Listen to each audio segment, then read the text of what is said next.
নবম দশম শ্রেণীর সুপ্রিয় শিক্ষার্থী বন্ধুরা, তোমরা যে যেখানে আছো নিশ্চয়ই ভালো আছো, সুস্থ আছো।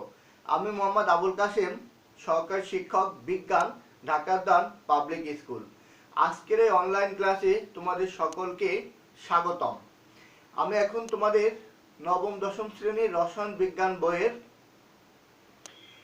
বোর পরমাণু মডেল নিয়ে আলোচনা করব, তাই না? তাহলে চলো আমরা বোর পরমাণু মডেল নিয়ে আলোচনা করি। আচ্ছা, গতদিন আমি তোমাদেরকে পড়েছিলাম হচ্ছে রাদারফোর্ডের পরমাণু মডেল, তাই না? রাদারফোর্ড পরমাণু মডেল 1911 সালে তার পরমাণু মডেলটা উপস্থাপন করে, তাই না? তার ঠিক 2 বছর পরে অর্থাৎ 1913 সালে নিলস বোর মাত্র 26 বছর বয়সে রাদারফোর্ডের পরমাণু মডেল ত্রুটিগুলো ধরে সে একটা পরমাণু মডেল উপস্থাপন করেন, যাকে আমরা বলি নিলস বোরের পরমাণু মডেল, তাই না?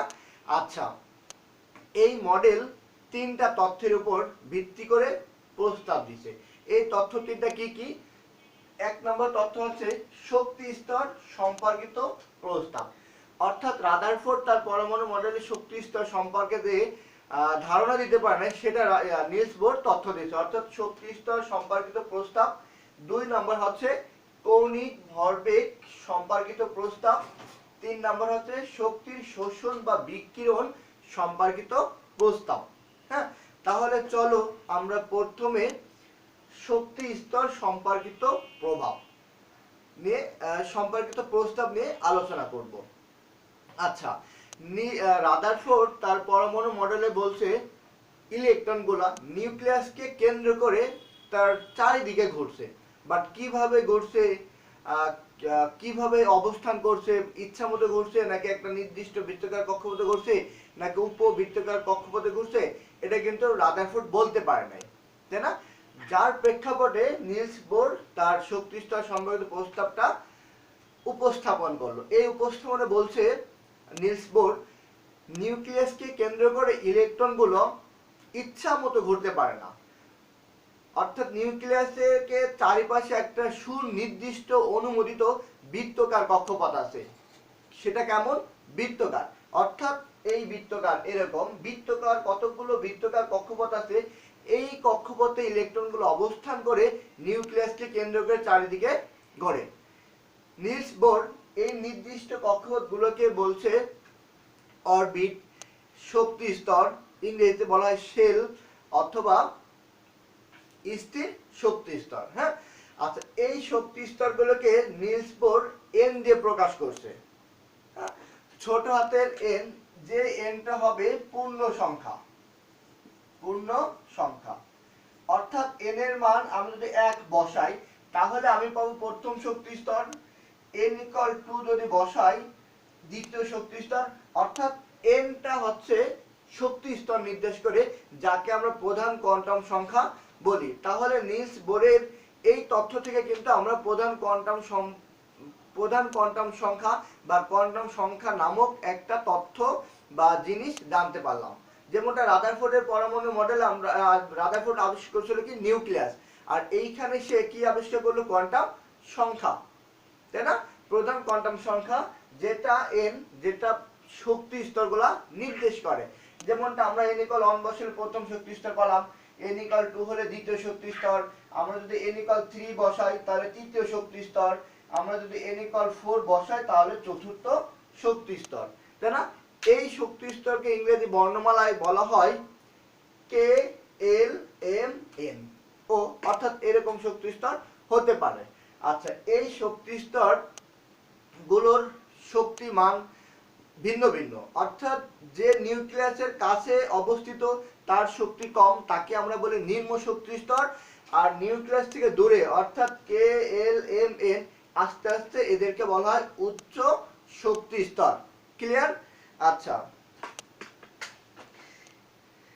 এর পরের যে তথ্যটা আছে সেটা হচ্ছে কৌণিক ভরবেগ সম্পর্কিত প্রস্তাব। হ্যাঁ, এই কৌণিক ভরবেগের একটা সূত্র আছে, আমরা যদি একটু লিখি, দেখো কৌণিক ভরবেগের সূত্র হচ্ছে mv r সমান সমান nh2 পাই, তাই না?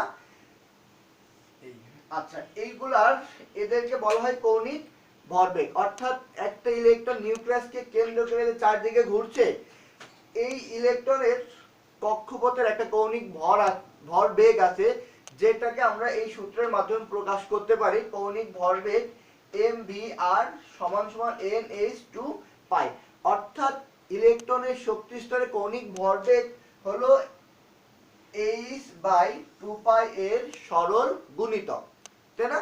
এইগুলার নাম এবং এই সূত্রটা কিভাবে আসে আমরা এই তিনটা প্রস্তাব আলোচনা করার পরে শেষে আমি ডিটেইলস ভাবে আলোচনা করব। আশা করি তোমরা মনোযোগ সহকারে দেখবে এবং বিষয়টা ঠান্ডা মাথায় বোঝার চেষ্টা করবে। বিষয়টা কিন্তু একটু জটিল, তোমাদের শুধু এই সূত্রটা দেওয়া আছে, বাট সূত্রের যে বিস্তারিত আলোচনা অবশ্যই মাথা স্থির রেখে ঠান্ডা মাথায় বোঝার চেষ্টা করতে হবে, কারণ এটা একটু জটিল পরীক্ষা, ইন্টারমিডিয়েট আছে, অনার্সে আছে। তোমাদের এখন যেহেতু নাই, যেহেতু বোঝানোর চেষ্টা করছি, সুতরাং মনোযোগ সহকারে বুঝতে হবে। কিছু কিছু টার্ম অপরিচিত, তোমরা এখনো শোনো নাই। আচ্ছা, তাহলে কৌণিক ভরবেগ সম্পর্কিত প্রস্তাবের যে সূত্রটা, এটা আমি তিনটা আলোচনা করার পরে আমি আলোচনা করব। ওকে, এরপরে আছে দেখো শক্তির শোষণ বা বিকিরণ সম্পর্কিত প্রস্তাব। আচ্ছা, এই শক্তির শোষণ বা বিকিরণ আমরা কিন্তু জানি, বা নিলস বোর বলছে, এই নিউক্লিয়াসকে কেন্দ্র করে এই বিভিন্ন কক্ষপথে বা অরবিটে ইলেকট্রনগুলো অবস্থান করে নিউক্লিয়াসকে কেন্দ্র করে ঘুরছে, তাই না? এই ঘোরার সময় কোনো একটা ইলেকট্রন শক্তি শোষণও করে না, বিকিরণও করে না, অর্থাৎ সে শোষণও করবে না, বিকিরণও করবে না। হ্যাঁ, তবে কোনো ইলেকট্রন যদি নিম্ন শক্তি স্তর থেকে উচ্চ শক্তি স্তরে যেতে চায়, অর্থাৎ আমি যদি এরকম করে বলতে চাই কোন একটা ইলেকট্রন, এটা হচ্ছে 3 নাম্বার, এটা হচ্ছে 4 নাম্বার, কোন একটা ইলেকট্রন এই 3 নাম্বার থেকে 4 নাম্বারে যেতে চায়, পারবে? কি করতে হবে তাহলে তাকে? আমি একটু আগে বললাম যে 3 নাম্বার শক্তি স্তর আছে, তার শক্তি কম, তাহলে সে যদি উপরে যেতে চায় তাহলে তার শক্তি এনার্জি অর্জন করতে হবে, সেক্ষেত্রে তার শক্তি শোষণ করতে হবে। অর্থাৎ ইলেকট্রন নিম্ন শক্তি স্তর থেকে উচ্চ শক্তি স্তরে যেতে হলে অবশ্যই শক্তি তাকে শোষণ করতে হবে, তাই না?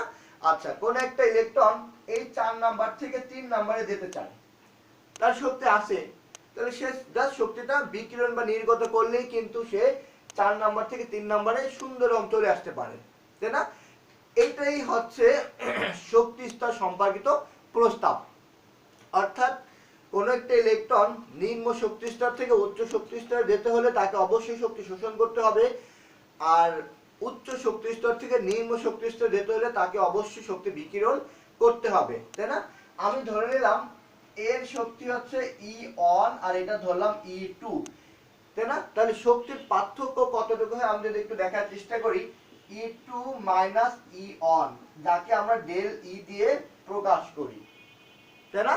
যাকে আমরা ডেল E দিয়ে প্রকাশ করি, কিন্তু প্ল্যাঙ্ক একটা তথ্য বলছে যে এই যে শক্তি নির্গত বা শোষিত শক্তি, এটা হচ্ছে কম্পাঙ্কের সমানুপাতিক।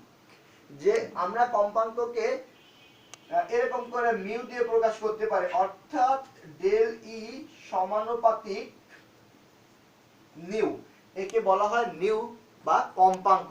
আমরা কিন্তু ফিজিক্সে এফ দিয়ে কম্পাঙ্ক বোঝাই, এটা হচ্ছে সরল ক্ষেত্রে, এটা হচ্ছে ঘূর্ণনমান বা কণা বা তরঙ্গ আকার যেটা আছে সেই ক্ষেত্রে আর কি, এটাকে বলা হয় কম্পাঙ্ক মিউ। আমি যদি এই সূত্রটাকে এই সমানুপাতিকটা উঠাতে চাই, তাহলে এইখানে প্ল্যাঙ্কের একটা কনস্ট্যান্ট অ্যাড করতে হয়। ধ্রুবকটা ওঠানোর জন্য এই প্ল্যাঙ্কের কনস্ট্যান্টকে আমরা এইচ দিয়ে প্রকাশ করি, অর্থাৎ ডেল ই সমান সমান এইচ নিউ। এইটাই হচ্ছে কনস্ট্যান্ট, এইচ হচ্ছে প্ল্যাঙ্কের কনস্ট্যান্ট বা ধ্রুবক। আচ্ছা, পরবর্তীতে আমরা নিউ সমান সমান H into C by lambda, এটা আমরা লিখতে পারি। এটা কিভাবে লিখতে পারি? আমরা যখন কৌণিক ভরবেগ সম্পর্কিত প্রস্তাব নিয়ে আলোচনা করব তখন তোমাদের বিষয়টা ক্লিয়ার হবে, ঠিক আছে? আচ্ছা, এটাই ছিল শক্তি স্তর সম্পর্কিত প্রস্তাব। তবে আরেকটু কথা বলি, এখানে সি হচ্ছে আলোর বেগ, এইচ হচ্ছে তরঙ্গ দৈর্ঘ্য, সরি ল্যামডা হচ্ছে তরঙ্গ দৈর্ঘ্য, এইচ হচ্ছে প্ল্যাঙ্কের কনস্ট্যান্ট, আর এই হচ্ছে তো দুইটা শক্তির পার্থক্য, অর্থাৎ শোষিত আর নির্গত শক্তির পার্থক্য ডেল ই, তাই না? আচ্ছা, এই ইলেকট্রনগুলো যখন উচ্চ শক্তি স্তর থেকে নিম্ন শক্তি স্তরে গমন করে তখন যে আলোর বিকিরণ করে, অর্থাৎ এখান থেকে এখানে যাওয়ার জন্য এক ধরনের আলো বিকিরণ করে, এই বিকিরণটাকে যদি আমরা প্রিজমের মধ্যে দিয়ে প্রবেশ করে তাহলে পারমাণবিক বর্ণালী পাওয়া যায়। ক্লিয়ার?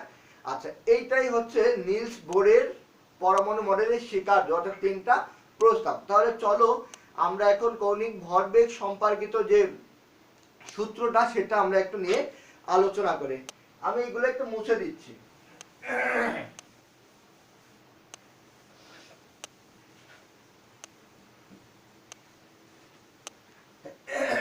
আচ্ছা, একটু নতুন শব্দ আছে, তোমরা একটু মনে রাখার চেষ্টা করবা। সেটা হচ্ছে 1913 সালে নিলস বোর যে পরমাণু মডেলটা দিল সেখানে ইলেকট্রনকে কণা হিসেবে ধরা হয়েছে। বোর ইলেকট্রনকে কণা হিসেবে ধরছে। পরবর্তীতে 1913 সালে, হ্যাঁ 1915 সালে আর 1911 সালে হচ্ছে রাদারফোর্ড তার 2 বছর পরে নিলস বোরের যে ত্রুটিগুলো আমরা পাবো সেটাকে সংশোধন করে সমারফিল্ড একজন বিজ্ঞানী আরেকটা পরমাণু মডেল দিছে 1915 সালে, ঠিক 2 বছর পর। হ্যাঁ, এই সমারফিল্ড ও ইলেকট্রন কণা হিসেবে উল্লেখ করছে, কণা হিসেবে তার থিওরিটা দিচ্ছে। কিন্তু তার 9 বছর পরে অর্থাৎ 1924 সালে ডা ব্রগলি, হ্যাঁ, এই ইলেকট্রনকে কণা যোগ তরঙ্গ দুইটা হিসেবে প্রমাণ করছে, অর্থাৎ দ্বৈত ধর্ম আছে ইলেকট্রনের সেটা প্রমাণ করছে। একটা হচ্ছে কণা ধর্ম আর একটা হচ্ছে তরঙ্গ ধর্ম। কণা ইংরেজি হচ্ছে পার্টিকেলস আর তরঙ্গ হচ্ছে ওয়েভ। এই দুইটা ধর্ম প্রমাণ করছে কেডা? দা ব্রগলি, একজন বিজ্ঞানী। তার আপডেট 2 বছর পরে 1926 সালে, হ্যাঁ, একজন বিজ্ঞানী শ্রোডিঞ্জার, হ্যাঁ, একজন বিজ্ঞানী শ্রোডিঞ্জার এই তথ্যের উপর ভিত্তি করে আরো একটা আপডেট তরঙ্গ, শ্রোডিঞ্জারের তরঙ্গ সমীকরণ উল্লেখ করলো। তার মানে ইলেকট্রনকে বা ইলেকট্রনের ক্ষুদ্র কণাকে তার যে তরঙ্গ ধর্ম আছে সে প্রমাণ করে একটা সমীকরণ বের করলো। তার মানে আমরা এটা দ্বারা বুঝতে পারলাম যে ইলেকট্রনের আলোর ন্যায় বা ইলেকট্রন আলোর ন্যায় তরঙ্গ ধর্ম আছে, কণা ধর্ম আছে। অর্থাৎ নিলস বোর এই ইলেকট্রনকে এরকম বৃত্তাকার কক্ষপথে শুধুমাত্র সে কণা হিসেবে আচরণ করছে, বাট শ্রোডিঞ্জার এবং দা ব্রগলি বলছে ইলেকট্রনগুলো এরকম বৃত্তাকার কক্ষপথে এই তরঙ্গের ন্যায়,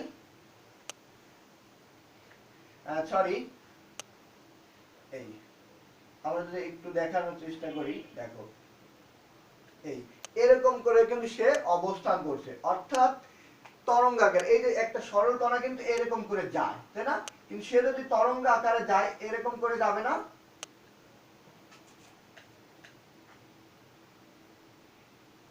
এরকম করে কিন্তু যাবে। অর্থাৎ এটা হচ্ছে তার সরল কণা ধর্ম আর এটা হচ্ছে তার তরঙ্গ ধর্ম, তাই না? আচ্ছা, তাহলে শ্রোডিঞ্জার এবং দা ব্রগলি ইলেকট্রনকে কণা এবং তরঙ্গ হিসেবে প্রমাণ করছে। পরবর্তীতে আরো একজন বিজ্ঞানী প্রমাণ করছে, একটু খেয়াল করো, সেটাকে বলা হয় হাইজেনবার্গ। সেই বিজ্ঞানী, তার নীতি হচ্ছে হাইজেনবার্গের অনিশ্চয়তা নীতি। সে বলছে কি, যেহেতু ইলেকট্রনের তরঙ্গ ধর্ম এবং কণা ধর্ম আছে, তার উপর ভিত্তি করে সে বলল যে ইলেকট্রনের ন্যায় চলমান কোনো বস্তুর একই সাথে ভরবেগ ও অবস্থান নির্ণয় করা যায় না। অর্থাৎ এই যে ঘুরতে আছে ঘূর্ণমান কোনো বস্তুর একই সাথে তুমি অবস্থানও নির্ণয় করতে পারবে না, ভরবেগও নির্ণয় করতে পারবে না। এটা হচ্ছে হাইজেনবার্গের অনিশ্চয়তা নীতি।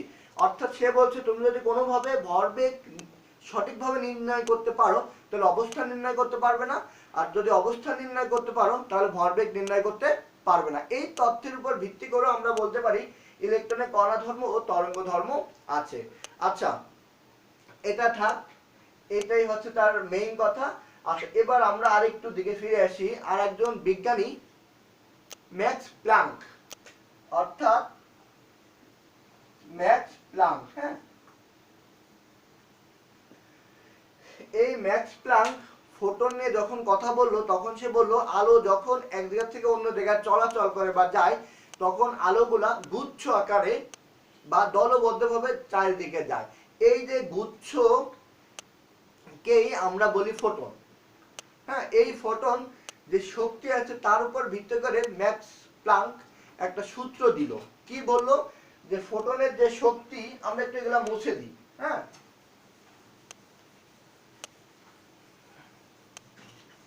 সে বলল যখন গুচ্ছ আকারে বা প্যাকেজ আকারে যায় তখন তার যে শক্তি ই, এটা সমানুপাতিক হচ্ছে নিউ, অর্থাৎ তার কম্পাঙ্কের সমানুপাতিক। আমরা কিন্তু একটা জিনিস জানি যে ভি সমান সমান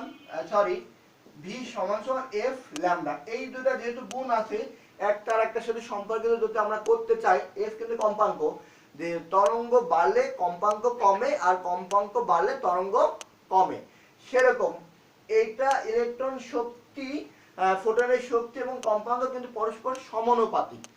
এই সমানুপাতিকটা ওঠানোর জন্য বিজ্ঞানী প্ল্যাঙ্ক তার একটা কনস্ট্যান্ট অবতারণ করলো, যাকে আমরা এইচ নামে চিনি। সেটা হচ্ছে এইচ হচ্ছে প্ল্যাঙ্কের কনস্ট্যান্ট, তাই না? আচ্ছা, এটা আমরা 1 নম্বর সমীকরণ দিয়ে রাখলাম।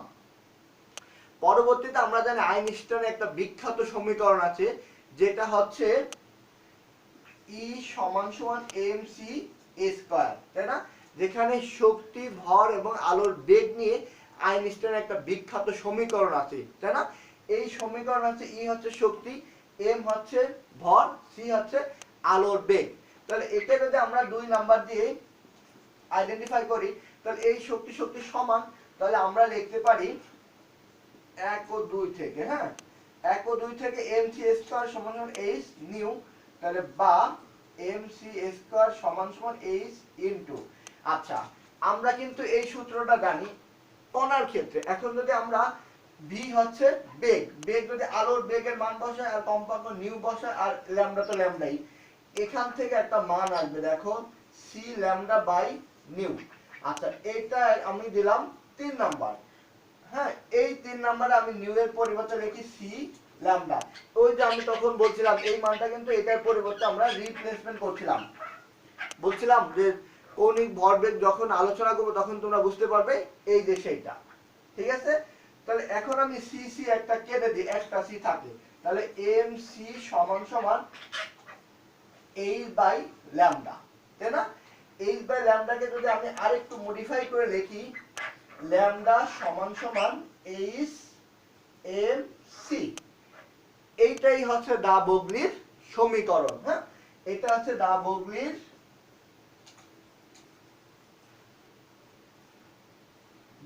সমীকরণ।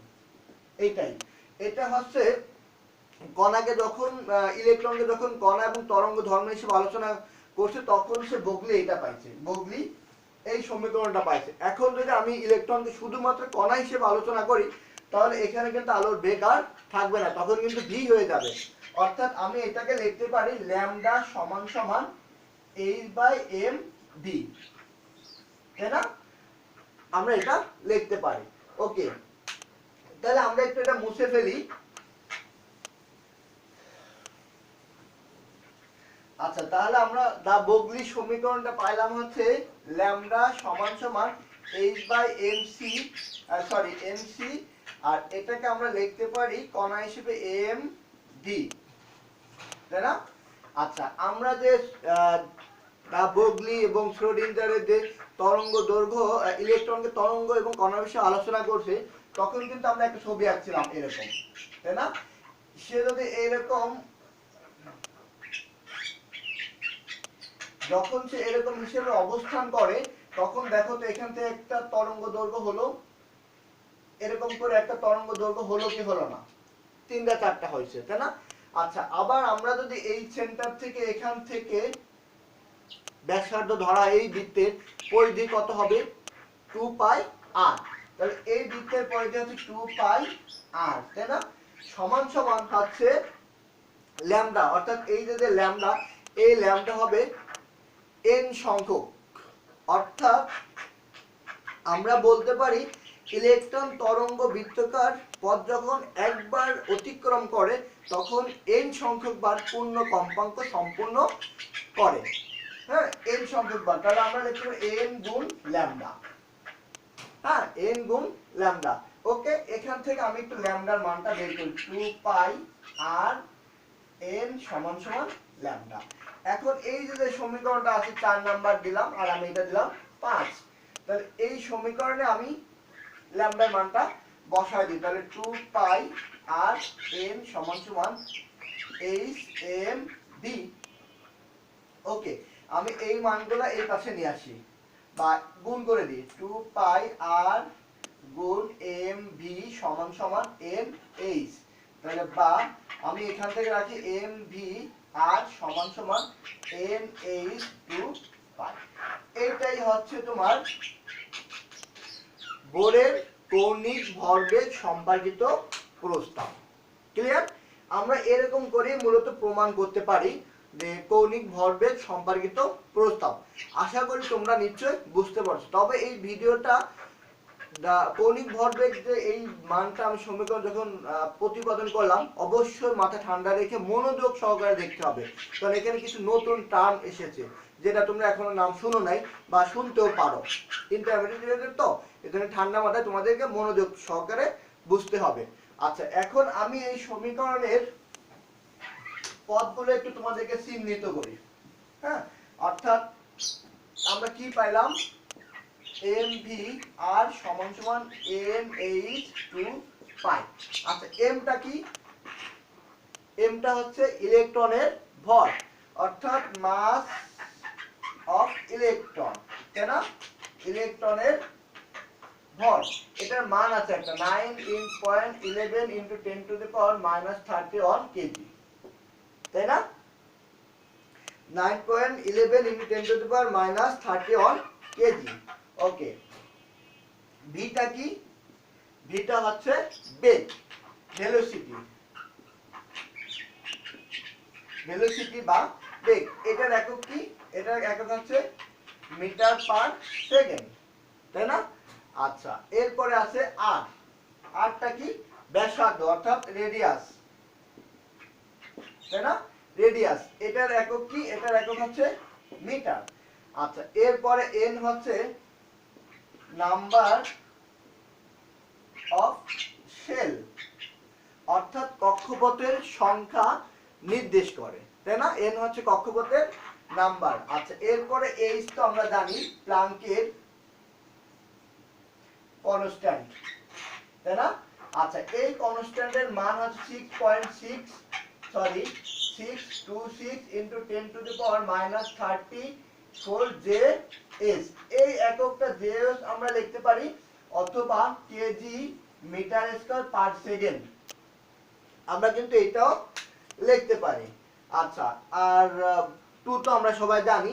পাই, কিন্তু পায়ের মান হচ্ছে 3.1416 অথবা 22/7, তাই না? এই তো, এইটাই হচ্ছে কৌণিক ভরবেগ সম্পর্কিত যে প্রস্তাব ছিল সেটার যে বিখ্যাত সমীকরণ প্রমাণ, সেটা প্রমাণ করলাম এবং আমরা তার পরিচিতিগুলো জানলাম, তাই না?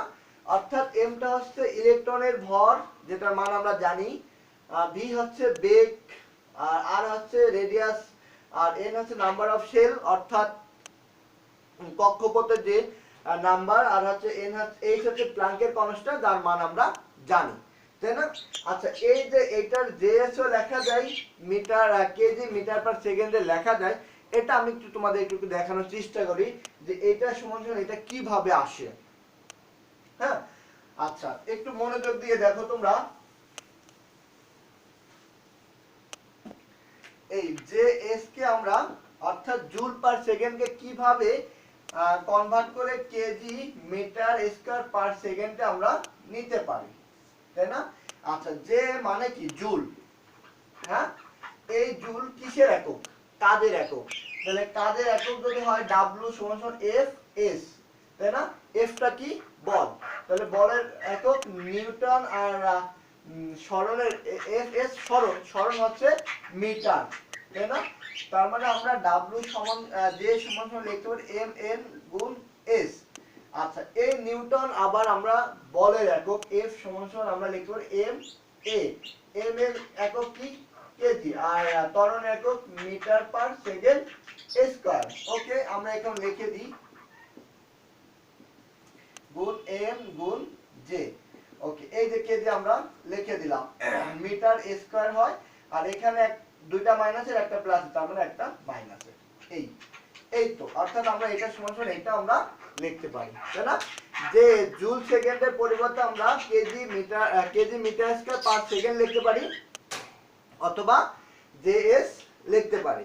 আচ্ছা, এই যদি তোমাদের পরীক্ষায় একটা অঙ্ক দিল যে কৌণিক ভরবেগ বের করার জন্য, সেটা এমন হতে পারে যে হাইড্রোজেন পরমাণুর 3 নাম্বার শক্তি স্তরের কৌণিক ভরবেগ বের কর, তাই না? আচ্ছা, কত নম্বরের কথা বলা হয়েছে? তার আগে আমরা কৌণিক ভরবেগের সূত্রটা লিখি, mv/r সমান সমান n/2 পাই, তাই না? আচ্ছা, হাইড্রোজেনের জন্য বলা হয়েছে কত নম্বর কক্ষপথের? 3 নাম্বার, অর্থাৎ n সমান সমান 3, আর h এর মান আমাদের দরকার 6.626 into 10 to the power -34 J/s। তাহলে আমরা যদি এখানে মানটা বসাই দিই, 3 গুণ 6.626 into 10 to the power -34 by 2 into 3.1416, অথবা তুমি এটার পরিবর্তে 22/7 ও লিখতে পারো। এটা করলে যে মানটা আসবে সেটাই হচ্ছে কৌণিক ভরবেগ। এই কৌণিক ভরবেগ, এই কৌণিক ভরবেগের একক হচ্ছে জেএস অথবা KG metre square per second. Clear?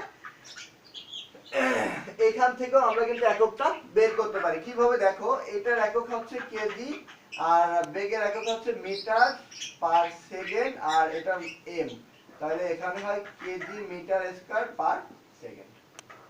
এই জেএস ও লেখা যায়, আর কেজি মিটার স্কয়ার পার সেকেন্ডও লেখা যায়, তাই না? তাহলে আমি আশা করছি নিলস বোরের পরমাণু মডেল যে শিক্ষার্থীগুলো আছে, এইগুলো তোমরা অবশ্যই ভালো করে বুঝতে পারছো। আচ্ছা, এরপরে আমি একটু আলোচনা করি নিলস বোর পরমাণু মডেলের সাফল্য, অর্থাৎ সে কেন সাফল্য অর্জন করলো। দেখো, এই তিনটা কিন্তু রাদারফোর্ড দিতে পারে নাই, শক্তি স্তর সম্পর্কিত প্রস্তাব দিতে পারে না, অর্থাৎ রাদারফোর্ড কিন্তু তার পরমাণু মডেলে শক্তি স্তর সম্পর্কে কোনো কথাই বলে নাই, বলছে বাইরে ঘোরে, বাট শক্তি স্তরের আকার আকৃতি কেমন সেটা কিন্তু সে বলে নাই, যেহেতু রাদারফোর্ড বলছে তার এদিকে একটা সাফল্য। আচ্ছা, 2 নাম্বার হচ্ছে কৌণিক ভরবেগ তো বলেই নাই রাদারফোর্ড, নিলস বোর সেটা দেখালো, তাহলে এই দিক দিয়ে তার একটা সাফল্য। শক্তি যে ইলেকট্রনগুলো ঘুরতে আছে, সে শক্তি শোষণ করবে কি করবে না, বা শক্তি শোষণ করার পরেও যে কোনো পরিবর্তন হবে কি হবে না, সেই সম্পর্কেও কিন্তু রাদারফোর্ড বলে নাই, বাট নিলস বোর বলছে, তার এই দিকে আরেকটা সাফল্য। আচ্ছা, এই যে শক্তি স্তরগুলো এক শক্তি স্তর থেকে অন্য শক্তি স্তরে যায় বা উপর থেকে নিচে আসে, এখানে কিন্তু একটা পারমাণবিক বর্ণালী সৃষ্টি হয়, যেটা রাদারফোর্ডের পরমাণু মডেল উল্লেখ করা নাই, কিন্তু নিলস বোর উল্লেখ করছে ঠিকই, কিন্তু সে এটা ব্যাখ্যা দিতে পারে নাই, শুধুমাত্র যার পারমাণবিক সংখ্যা 1 তার জন্য ব্যাখ্যা দিতে, বাট 2, 3, 4 যে উপরে যে পারমাণবিক সংখ্যা বেশি বা ইলেকট্রন সংখ্যা বেশি, তাদের ক্ষেত্রে কিন্তু ব্যাখ্যা দিতে পারে নাই। আচ্ছা, এইগুলাই তার হচ্ছে সাফল্য।